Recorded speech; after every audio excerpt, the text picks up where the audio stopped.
Hello everyone, good morning. তোমরা সবাই কেমন আছো? আশা করছি সবাই কিন্তু খুব ভালো আছো। তো চলে এসেছি আমি নতুন আরও একটা ভিডিও নিয়ে। তো তোমরা অনেকেই জিজ্ঞাসা করছো যে আমি কোন বই থেকে ম্যাথ প্র্যাকটিস করি। আজ আমি সেই ব্যাপারেই তোমাদের সাথে ডিসকাস করব। দেখো, এর আগেও আমি অনেক ভিডিওতে বলেছি, অনেক ভিডিও করেছি, তবুও আমি ভাবলাম আরও একবার যারা হয়তো নতুন তারা তো দেখোনি, তো তাদের জন্য এই আপডেটটা।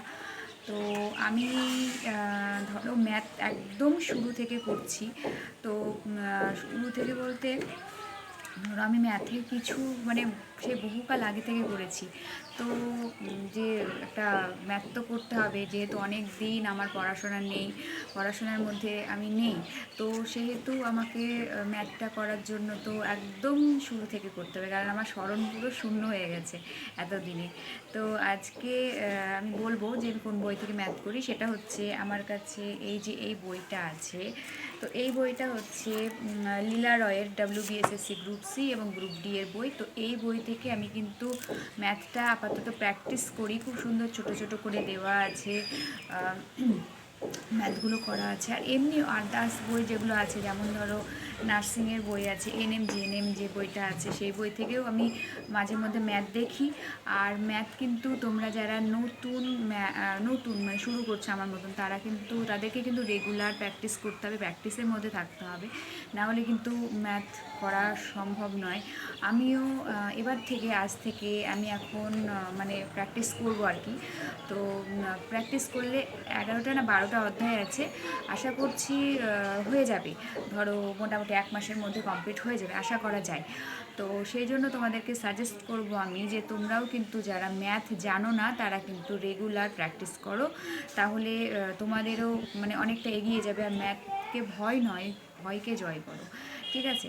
তো তোমরা একটা পেন, একটা খাতা নিয়ে, একটা বই নিয়ে, তার সাথে যে ছোট ছোট করে অঙ্কগুলো আছে সেগুলো তোমরা নিজেরা নিজেরা দেখেই করো, দেখেই করো, দেখবে তোমরা ঠিক পারবে। আর হয়তো একবার পারবে না, দুবার পারবে না, কিন্তু যখন বারবার প্র্যাকটিস করবে, একটা অঙ্ককেই প্র্যাকটিস করতে থাকো, এখনও তো সময় আছে। তো সেভাবে করতে থাকো, দেখো ঠিক পারবে, এটুকুই বলবো। আর একটা, হ্যাঁ অবশ্যই আর একটা ম্যাথের আর একটা বলি যে এই আমার মতন আমি যেমন একটা খাতা নিয়েছি, এই খাতাটা, তো এই খাতাতে কিন্তু আমি ম্যাথের একটা পুরো ম্যাথের জন্যই রেখেছি, আর প্র্যাকটিসের জন্য আর একটা খাতা আছে। আর এই খাতাটা আমি করেছি, এই ভিডিওতে আমি বলছি আর একবার, আমি তো এর আগে বলেছি অনেকবার। তো এটা যখন পরীক্ষা হবে না, তখন ধরো আমি এইভাবে করে আমি রিভাইজ মানে চোখ বুলিয়ে নেব, দেখব।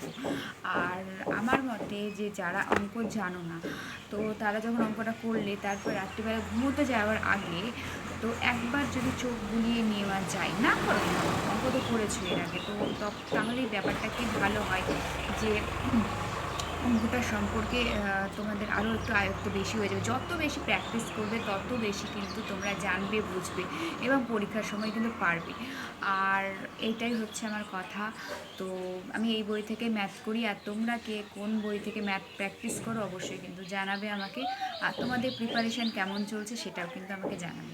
তো আজকেকার মতো ভিডিওটা এখানেই শেষ করলাম। সবাই ভালো থেকো, সুস্থ থেকো। নতুন কোনো ভিডিওর সাথে খুব তাড়াতাড়ি দেখা হচ্ছে। টাটা। এই দেখো, এটা হচ্ছে আমার ম্যাথের খাতা, এখানে ফর্মুলাও দেওয়া আছে, বেশ ভালোই। তো এই যে আমি অঙ্কগুলো করেছি, এগুলো সালেরই সব অঙ্ক আর কি, মানে যেগুলো এসেছিলো 16 সালে 17 সালে। তো আমি এর আগে একটা মানে এর জন্য একটা ভিডিও বানিয়েছি আমি আর কি, যে সালের তোমাদের সাথে অঙ্ক শেয়ার করব।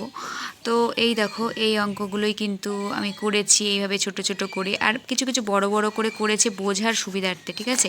তা আমি তো নতুন, ওই জন্য আমি যাতে বুঝতে পারি, এত বড় বড় অঙ্ক কিন্তু পরীক্ষার হলে করার সময় নেই আমি জানি, কিন্তু তবু আমার বোঝার সুবিধার্থে আমি যখন ধরো অঙ্কগুলো প্র্যাকটিস করব বা রিভাইজ করব যখন, তখন আমি যাতে এই অঙ্কগুলো দেখে বুঝতে পারি যে কোথা থেকে কিভাবে কী নেওয়া হলো। আর এখানে দেখো শর্ট ফর্ম একটা আমি লিখে রেখেছি, এখানেও আমার লেখা আছে শর্টকাট একটা নিয়ম।